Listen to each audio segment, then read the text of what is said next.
From Connecticut Public Radio in Hartford, this is Seasoned. I'm Robyn Doyon-Aitken. On Seasoned, we usually talk about food and where it comes from, and shine a light on chefs and farmers you should know about. This hour is a little different. We're going to talk about our relationship to food. This time of year, people think a lot about food resolutions and that diet that's going to start on January 1st. But you might want to pause whatever narrative about diets and weight you've got playing on repeat. Our guests today know so much about diet culture, weight stigma, and how the number you see on the scale is not reflective of overall health. Our guests are Juna Gjata and Dr. Edward Phillips. Juna graduated from Harvard with a degree in cognitive neuroscience, and Eddie is an associate professor of physical medicine and rehabilitation at Harvard Medical School. He's also the founder and director of the Institute of Lifestyle Medicine at Spaulding Rehabilitation Hospital in Boston.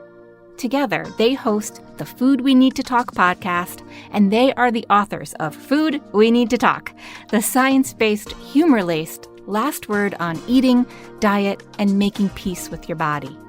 Producer Katrice Claudio spoke with Juna and Eddie about how they simplify concepts around health and fitness in a culture obsessed with weight loss, diet fads, and so-called wellness.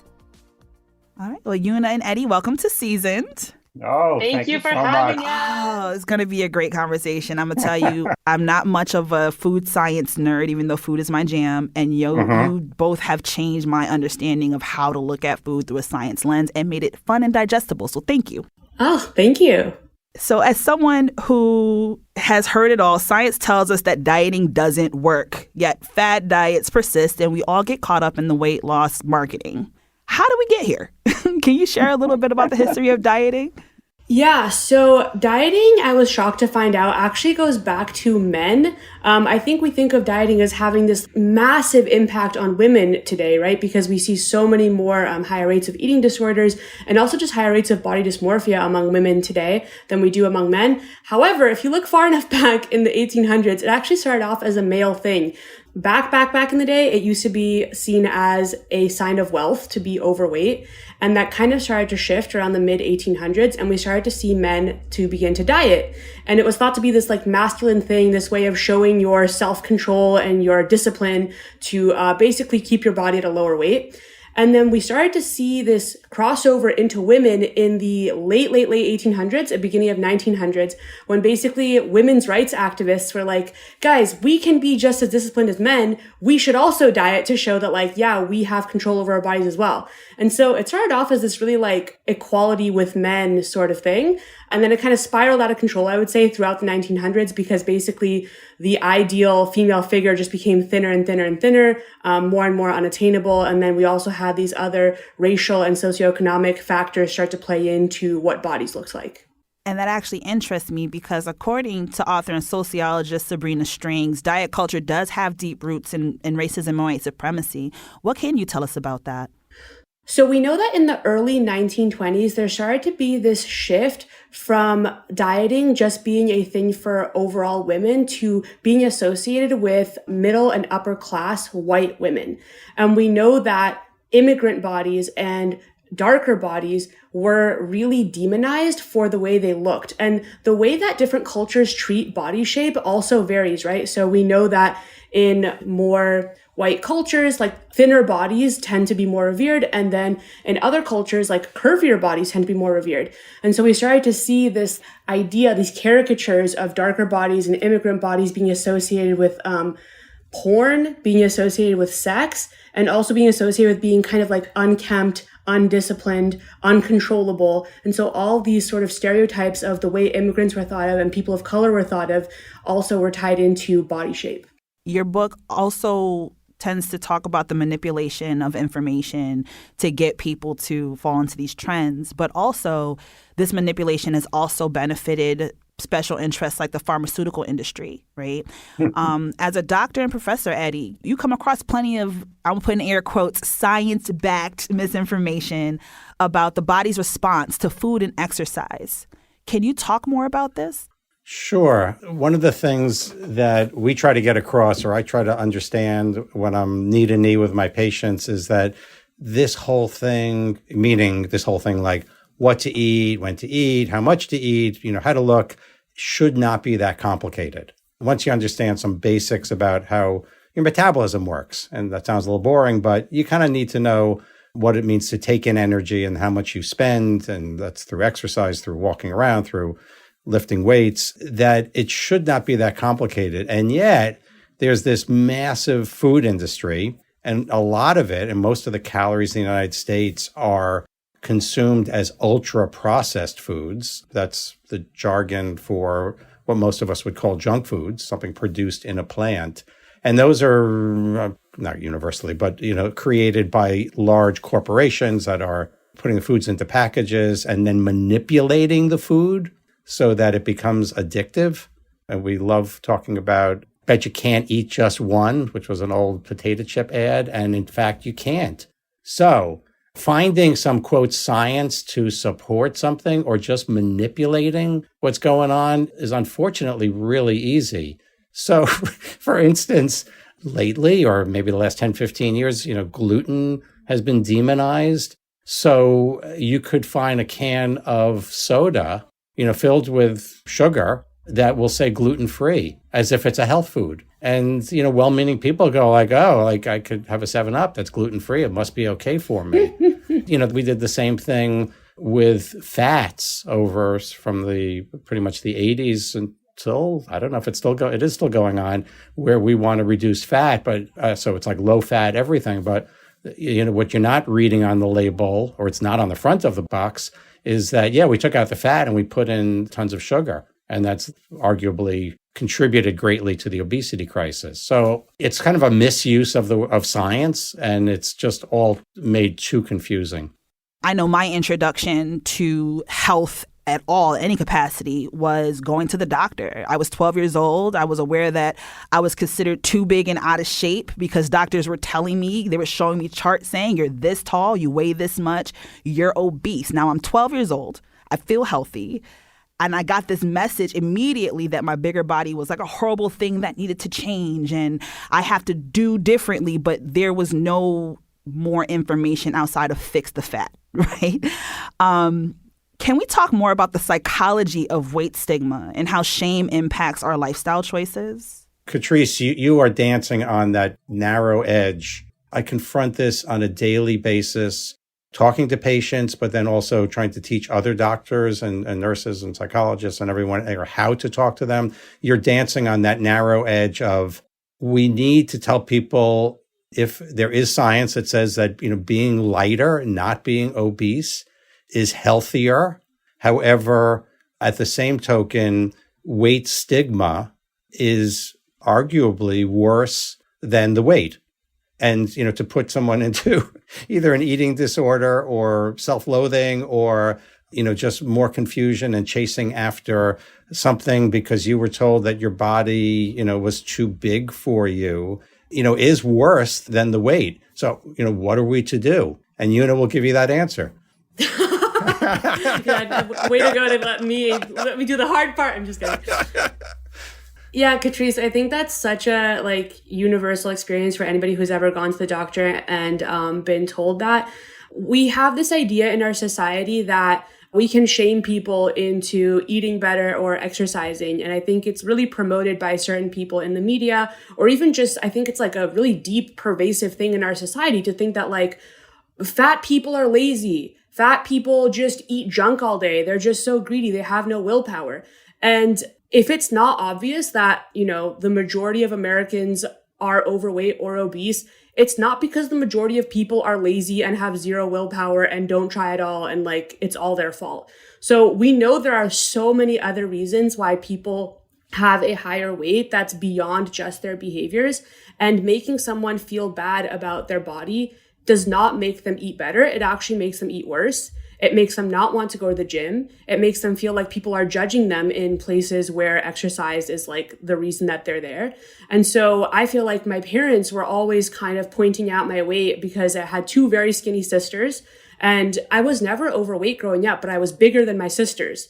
And so they were always saying your stomach, you should exercise, you shouldn't eat this. And so I think that was like one of the big things that contributed to my binge eating was I was like, okay, if you're going to call me fat and say that like I'm too big, then I'm going to make myself even bigger. And that's kind of how it started.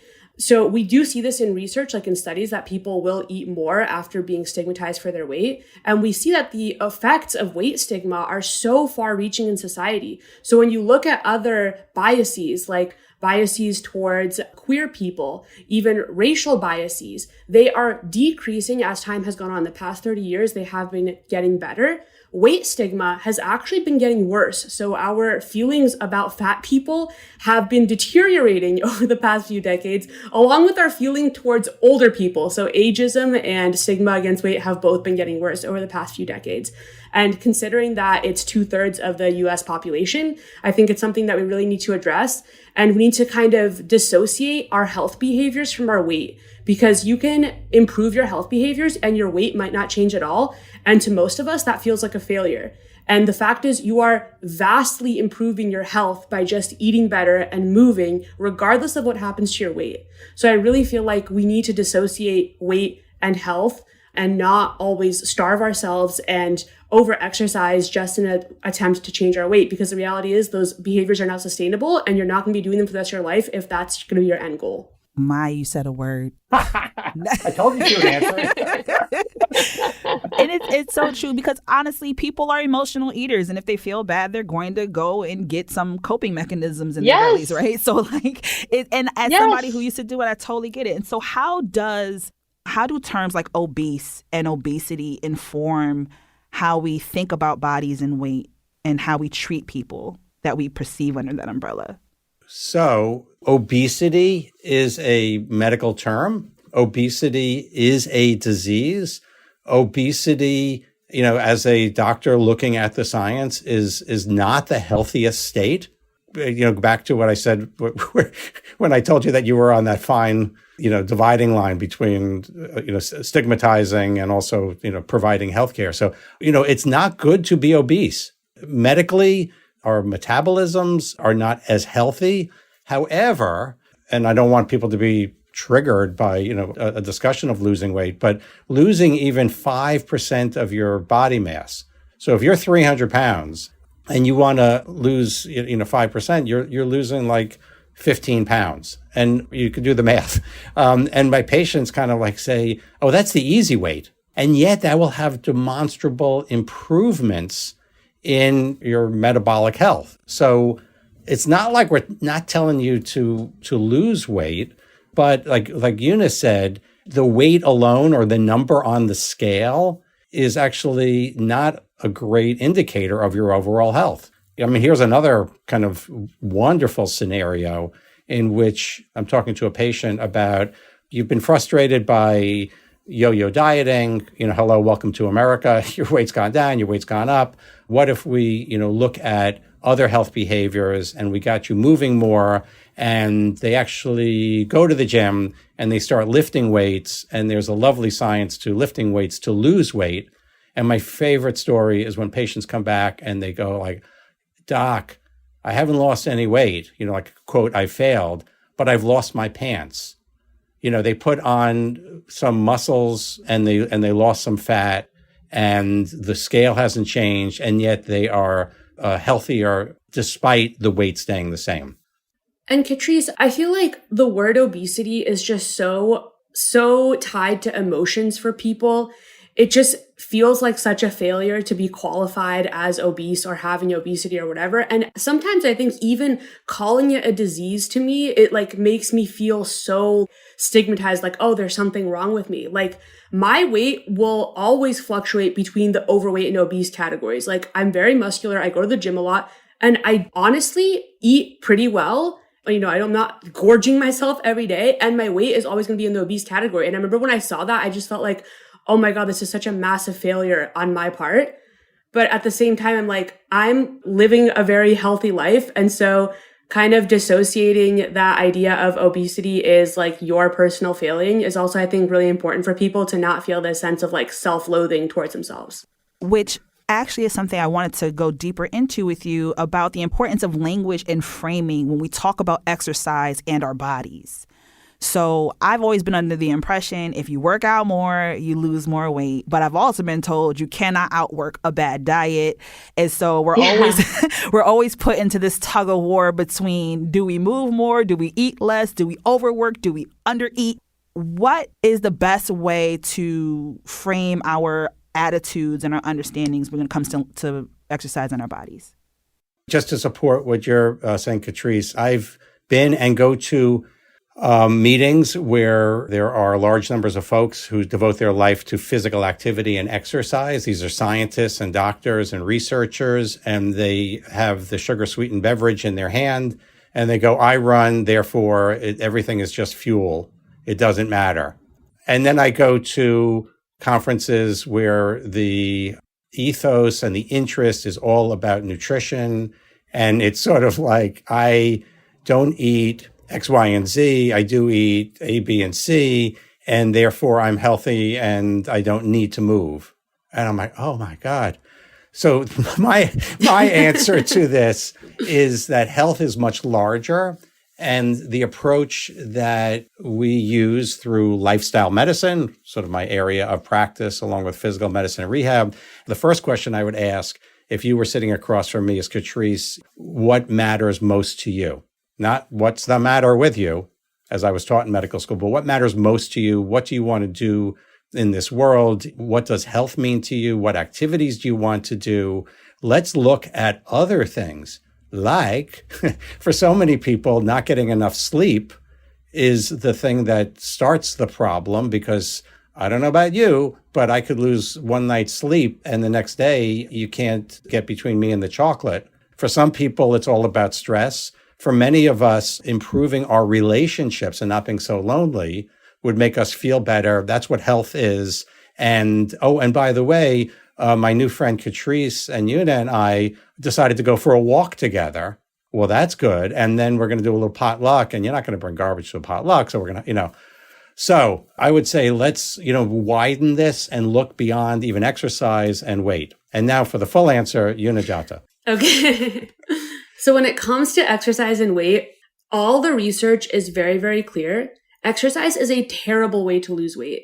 And we see this in studies where they will divide people into just diet and then a diet and exercise group. And the diet and exercise group doesn't really lose more weight than just the people dieting.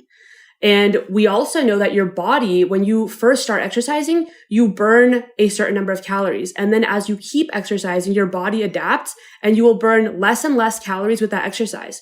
So even though we think there's this exact science of I burned 300 calories at this exercise session and I've gone this many times and therefore I should have lost X number of pounds, even though all of that stuff is true, you still in the very beginning will lose only 2/3 of the weight you're supposed to lose according to the calories you burn in exercise. And as time goes on, it's less and less and less. So we know that exercise is a terrible way to lose weight. However, and caveat, exercise is probably the most important thing that we can do that will immediately impact our health. You can list every single disease and every single problem you have with your body, and there's probably a reason why exercise helps you with that health behavior or that disease. So it is such an important thing to do. And then we also know for maintaining weight loss, exercise is extremely important, because once we've lost the weight, our metabolism has really taken a hit from becoming a smaller body. And so when you exercise and you're maintaining your muscle mass, your muscles are a huge way of maintaining your metabolism. So it's really, really important that when people lose weight, they keep exercising, because that is what helps them to maintain a higher metabolism and not regain the weight. All that to say, diet is the number one thing that is going to drive weight loss. And your diet is impacted by so many things. I mean, we've seen with the new weight loss medications, right? People will effortlessly lose weight because it is affecting genes in their brain, the GLP-1 inhibitors, that is affecting your gut and your brain. It is not affecting the way you burn calories, right? And so just because it gives them a lower appetite, they're able to eat so much less. So we know there are all these other things that we don't even think about that impact our appetite more than just, I need to count these calories. I need to look at these packages, whatever. And Eddie, I see you had some because you're dropping bombs here. You're telling me exercise is a terrible way to lose weight and eating is the best way to lose it, but you got to work out. So it is one of those things where it is both and not either or. Yes. And I'll just do a little, it's not quite a riddle, it's just an arithmetic problem. There's about 3,500 calories of energy in a pound of fat. It takes about 100 calories to walk a mile. So if you chose to walk 5 miles a day, that would be about 500 calories. And if you did that every day, that 7 days a week, that would be 3,500 calories. And then, Katrice, you're doing this math in your head. You go, well, that's a pound. I'm going to lose a pound this week just walking 5 miles, which happens to be about 10,000 steps.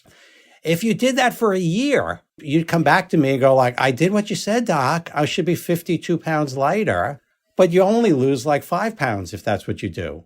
Why? For some of us, you get a little hungry walking 5 miles. In our book, there's a wonderful section on metabolic adaptation.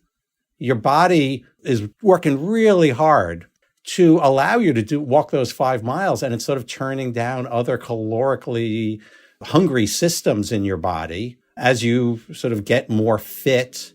So anyway, the point is that instead of losing 52 pounds, if you lose 5 pounds, you're probably ahead of the curve if all you do is that extra walking. You're listening to Katrice Claudio's conversation with Juna Gjata and Dr. Eddie Phillips. I'm Robyn Doyon-Aitken.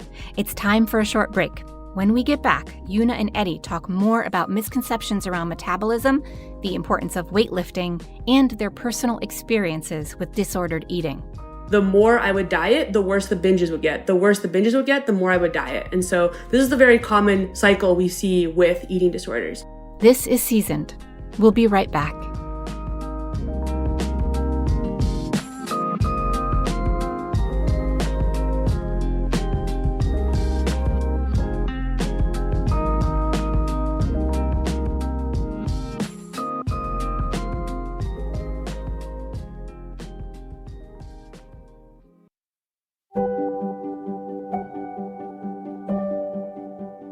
Welcome back to Seasoned, everyone. I'm Robyn Doyon-Aitken.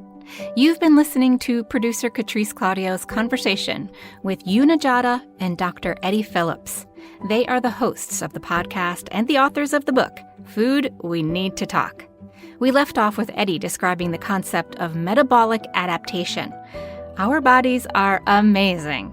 Without getting too sciencey, Katrice picks up with Juna describing some of the common misconceptions about metabolism and why muscle and movement is so important.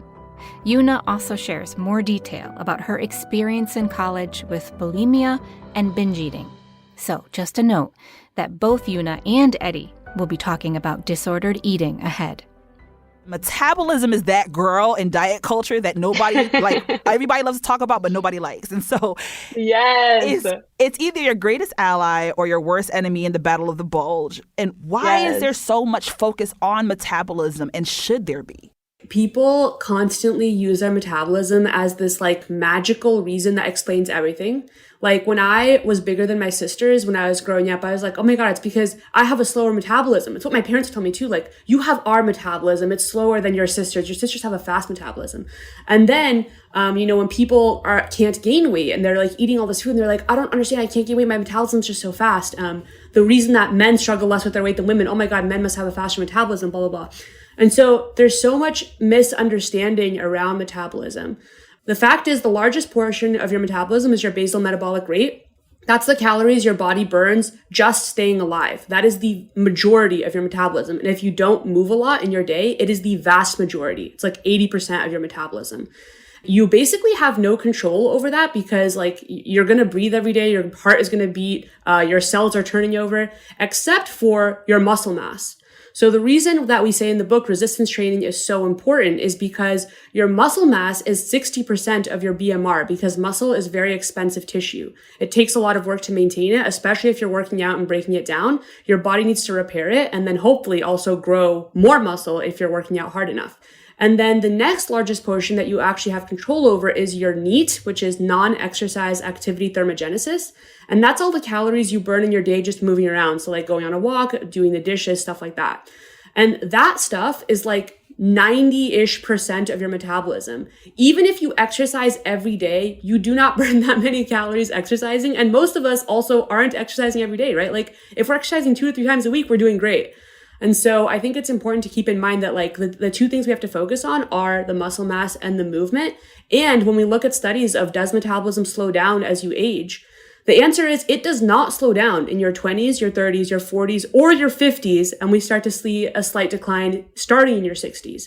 And so people, listening are like, oh my God, that can't be true. Like when I was in my 20s, it was so much easier for me to maintain a smaller body than when I'm in my 40s and 50s. And the reason for that is the muscle mass and the movement.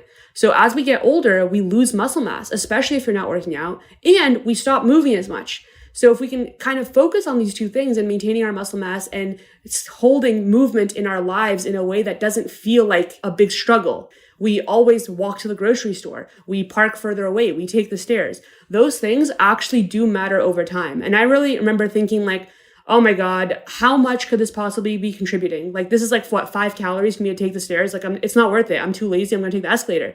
But then when I started reading these studies about NEAT, I was like, oh man, I guess this stuff actually matters. And so actually incorporating movement and resistance training into your life is so important when it comes to maintaining your metabolism. I appreciate this because I think oftentimes when we think about dieting, it's a lot about control, mastery of the body, hypervigilance of what you consume, hyper dedication to the gym. And the information can sometimes create a lot of pressures in our head to be in control of things that we don't have control over often. And so I did see that you dedicated a chapter to your own history with eating and disordered eating in college.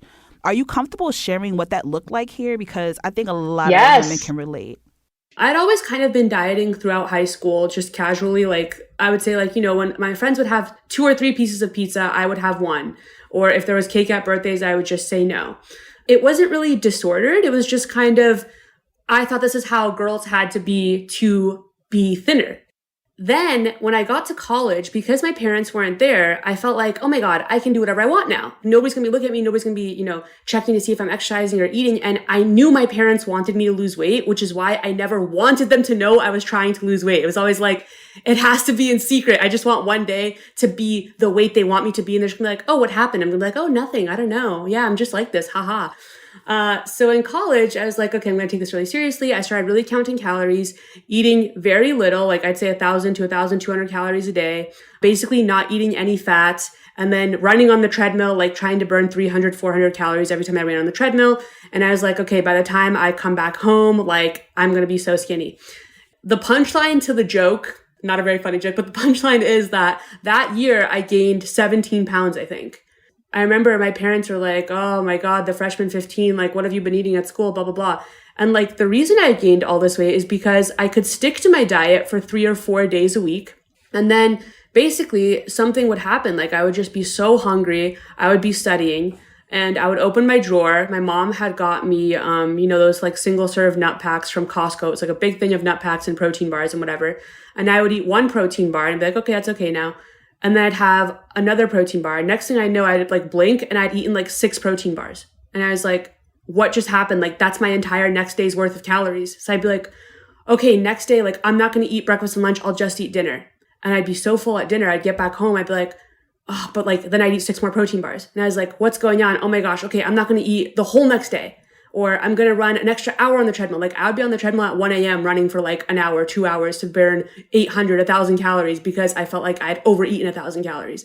And so those behaviors, which if you're familiar with eating disorders, is bulimia and binge eating. So it's binge eating if you just do the binges. It starts to be classified as bulimia if you're also doing purging behaviors, which can be over-exercising or starving yourself the next day, doing a fast. Those behaviors just got worse and worse and worse as college went on. So the more I would diet, the worse the binges would get. The worse the binges would get, the more I would diet. And so this is the very common cycle we see with eating disorders. And this whole time, I didn't really think that I had an eating disorder because I was never skinny. Like, that's not me. And I was a psychology major, mind you. So like, I took a class on eating, like there was eating disorders mentioned in the class. And I still was like, oh no, this doesn't apply to me. I'm not skinny enough to have an eating disorder. And so the only time I was like, okay, maybe this is a problem was when I was interviewing an eating disorder expert for our podcast back in like 2019. And the lady was saying like, yeah, people with eating disorders, a big mental signature of an eating disorder is that they place all their self-worth in their weight. And they think everything in their life is a failure if they're not the correct weight. And I was like, oh, yes, this is me. I think I'm a massive failure no matter what I do. And the more I talked to her, the more I was like, wait, this is me. Wait, yes, this is me. And so that's when I was like, oh my God, wait, do I have an eating disorder? And so since then, I'm doing so much better. Like I would say, I don't think I have any eating disorder behaviors anymore. Thank God. It's still one of those things where it's like, you never really leave the mindset completely, because I still struggle with not feeling guilty if I feel like I've overeaten. But the difference is I don't have binges anymore. And if I feel guilty for overeating, I don't cope with that guilt by not eating the next day. Like I can talk myself out of like, it's okay. People always overeat. It's like a normal thing to happen to someone. There's been so many things that I've used to treat my eating disorder. Like it's definitely been a thing where it's like, I'll do therapy for a bit and I think it gets better. So it's kind of this ongoing cycle, but I'd say like the past year or two has been, even though it's been a very stressful time in my life, which usually would trigger my eating disorder, has been a very non-disordered eating period of my life, which I'm very thankful for. Congratulations. And I'm happy that Thank this you. has turned around the way it has. There were very interesting things that were presented to me about eating disorders because, again, I'm a chubby-bodied girl. So for me to hear about anorexia, you think of these waif-thin, televised Hollywood versions of anorexia. When you think about bulimia, you think about somebody putting a finger down their throat. You don't think about the laxatives, the over-exercising. But Eddie, you shared a very personal interview with your own daughter who was dealing with eating disorders as well. And there was mention of orthorexia as being like the onset of it. Could you talk about orthorexia and the signs and the experiences of navigating that as a parent? The quick story is that my wife and I, out of interest and also sort of following the trends over the years, have tried all sorts of things. I mean, we've done everything from the zone diet to Whole30, which we joke, we called it Whole13 because we only lasted 13 days, not 30. Anyway, a lot of experimentation, which can be described as orthorexia. Ortho means straight. Rexia refers to eating. So straight eating is sort of like, I just want to be healthy, but it starts to cross over the line. And one of our 3 children took it to the next level. Our clean eating, I think, was interpreted by her with her particular psychology and her interest and participation in competitive athletics in college, where she ate less and less. And it just sort of like spiraled. She was off in school across the ocean. She went off to school in Scotland, so we were not seeing her on a regular basis. We live in Boston. And it got to the point where she was dangerously thin and needed medical intervention. And all of this, happened along the time frame of me meeting Juna because they're the same age and kind of wrestling with my daughter's anorexia and her health and how to parent her. And one message for your listeners is, just because my wife and I are doctors doesn't mean that we didn't kind of miss this completely until she was dangerously thin. My daughter, thankfully, is doing quite well now. And, just echoing what Juna just said, the eating disorder is still present, but quieted in terms of how much it captivates her thinking and her energy. That was Dr. Eddie Phillips. You're listening to producer Katrice Claudio's conversation with Eddie and Juna Gjata. Their podcast and their book is Food We Need to Talk. I'm Robyn Doyon-Aitken. In a moment, we'll bring it back to food and learn how we can nurture a positive relationship with food and the keys to eating well. Find a way to eat that feels easy to you and is still healthy. And that looks very different for different people. You're listening to Seasoned on Connecticut Public Radio. We'll be right back.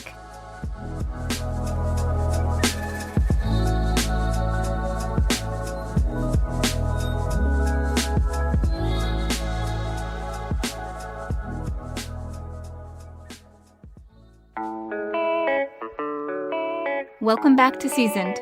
I'm Robyn Doyon-Aitken. Our guests this hour are Juna Gjata and Dr. Eddie Phillips, the team behind the podcast and the book, Food We Need to Talk.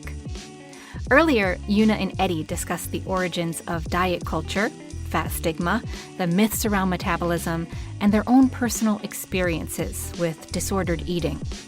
In so many ways, food is emotional.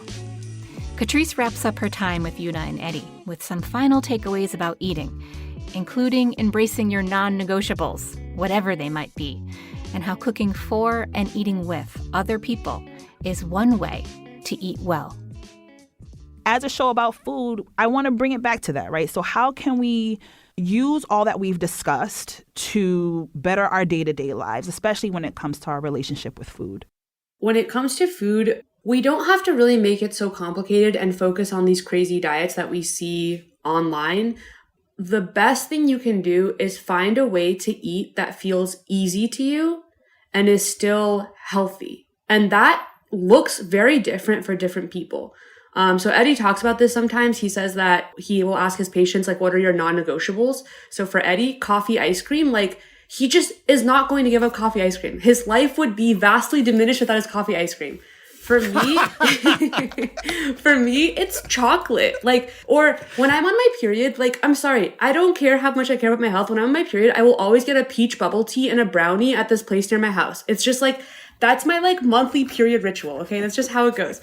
And so there are just certain things where it's like, I try to make eating well as easy as possible in the sense that, like, I don't like to keep a lot of junk food in my house because personally, it's just very hard for me to portion control. And I do have friends that, like, they can have it in the house and they'll have it in the house for months and forget it's there. If I know we have pumpkin spice Oreos in the house, it is just a constant struggle for me. Like, constantly I have to be like, I want them. No, I shouldn't. I want them. No, I shouldn't. I want them. No, I shouldn't. And it's just like, it makes my life really hard. But I don't want to say that I can never have pumpkin spice Oreos. So it's the type of thing where it's like, when I want something good or a treat, I will go out and get it and have it and enjoy it and not feel bad about it. But at the same time, like, the stuff I have in the house that's easy to reach for, that's low friction, is mostly whole foods, right?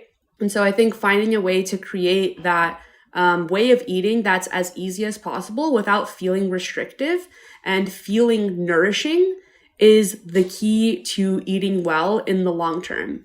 So I would add that if you can look for the opportunities to share food with others, to cook, even if you don't know how to cook, guilty. I'm a really good sous chef for my wife. I can chop, but I'm not a great cook. But even if you could prepare any kind of dish for someone else, if you could do any kind of home cooking, you're going to be eating healthier and you're going to enjoy it more. Look to eat it with others. Look to savor your food. Try something new. Enjoy it. Don't, get sucked into this latest ingredient is now evil. And I think, look at your health in a broader perspective. Figure out what really matters to you. Along the way, you're going to eat. We're going to eat every day, hopefully. You're not meant to go hungry. You're not meant to be deprived, but, incorporate food into what really matters and what makes you who you are. Keep it real, keep it with other people. And we'd love to hear from your listeners if this is working for them. I have to say that there is a difference when reading this book. I know personally, it brought me back to the gym. And my relationship was not, I read the book. Liz, I was like, no, I read the book. I'm going to go to the gym now. It was like, no, the gym has 20 minutes of my time. The gym has 20 minutes and I'm leaving. Yes. And it turned to 30. It turned into an hour. And so I know how I've been impacted by this book. I eat better fruits and vegetables now than I did. I make time for that. I'm a cooking enthusiast. You've recently done events where you get to meet and talk with people who listen to your podcast and read your book. What are they telling you about how your work is impacting them? Wait, Katrice, that makes me so happy. I just have to say, like, the gym is just such a special place to me because I hated it for so much of my life. And it was like so tied to me to becoming smaller. And that's the only reason I went. And like, truly, the gym is what pulled me out of my eating disorder. Because when I discovered lifting weights, I was like, wow, like, it's actually really cool to be stronger.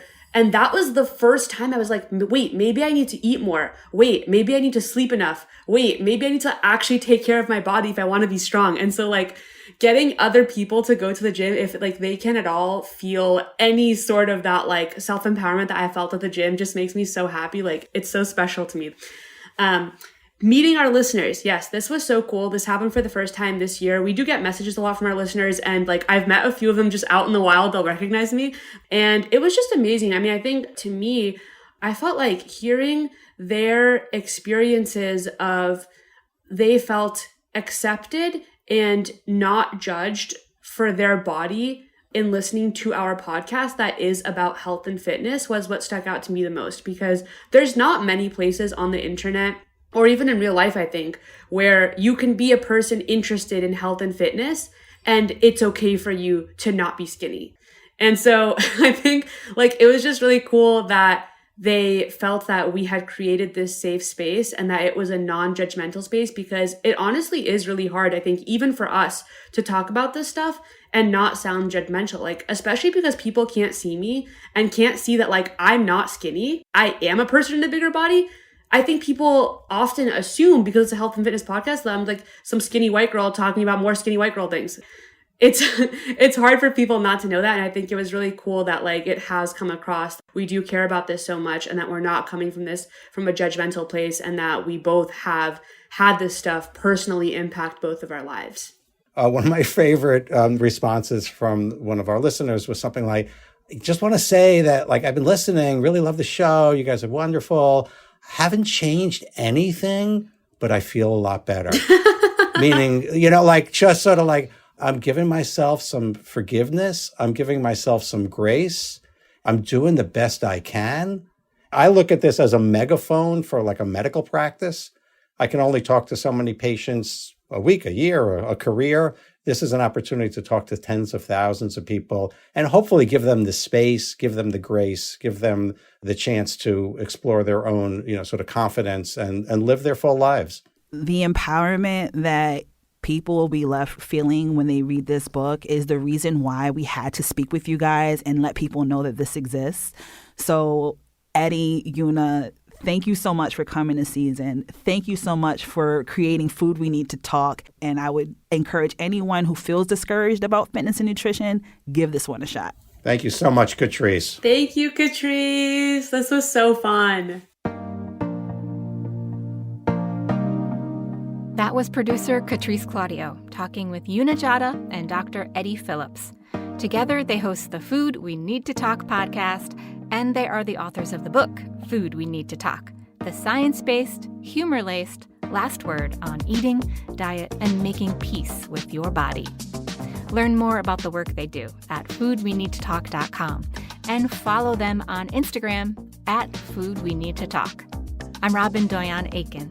Seasoned is produced by me and Katrice and Meg Dalton, Stephanie Stender, Tagan Engel, Meg Fitzgerald, Sabrina Herrera. To keep up with the latest on Seasoned, follow at CT Public on Facebook, Instagram, and TikTok, and we're at WNPR on X. Catch this and past episodes of Seasoned covering everything from your favorite ice cream shops to cookbooks to holiday food, wherever you get your podcasts. And subscribe so you never miss an episode. And if you like the show, rate it. Give us all the stars.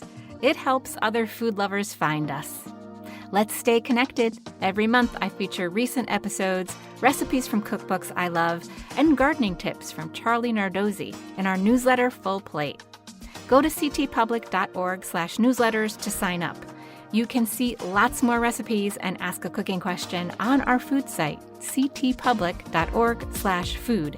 And you can always send the show an email at seasoned@ctpublic.org. I love reading your letters, so keep them coming. Thanks for listening, everybody. See you next week.